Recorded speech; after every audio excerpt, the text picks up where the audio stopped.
ধানে ক্যাটেল পাকিস্তানের একটি স্থানীয় গরুর জাত, যা মূলত পাঞ্জাব ও সিন্ধু প্রদেশে পাওয়া যায়। এটি মূলত মাংস উৎপাদনের জন্য পালন করা হয়। এর পাশাপাশি কৃষিকাজ ও রেসের জন্য ব্যবহৃত হয়।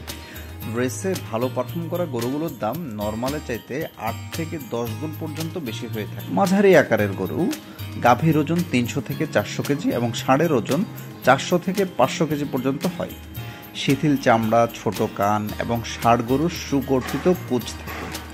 এদের শিং ছোট ও বাঁকা হয়। সাদা শরীরে কালো ছোপ বা বাদামি ছোপ থাকে। কখনো কখনো কালোর মধ্যে সাদা ছোপও দেখা যায়, তবে বেশিরভাগ সাদার উপর কালো ছোপ ছোপ রঙের হয়। অনেক সময় এদের রং ও প্যাটার্ন এত সুন্দর হয় যে শোরিং বা প্রদর্শনীতে ব্যবহার করা হয়। গড়পড়তা ৩ থেকে ৬ লিটার দুধ উৎপাদন করে। কিছু কিছু গাভী ৮ থেকে ১০ লিটার পর্যন্ত দুধ দেয়।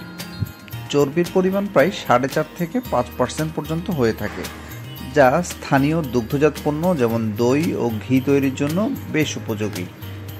ধানী জাতের গরুগুলো খরা প্রতিরোধী এবং স্থানীয় রোগ ও পরজীবীর বিরুদ্ধে সহজাত প্রতিরোধ ক্ষমতা রয়েছে। উচ্চ তাপমাত্রা ৪৫ ডিগ্রি সেলসিয়াস পর্যন্ত সহ্য করতে পারে। নিম্নমানের খাদ্যেও টিকে থাকতে পারে, যা ছোট কৃষকদের জন্য উপযোগী। বাচ্চা প্রদানের ব্যবধান প্রায় ১৪ থেকে ১৮ মাস। ভালো যত্ন নেওয়া হলে এই গরুগুলো ১৫ থেকে ২০ বছর পর্যন্ত বাঁচে।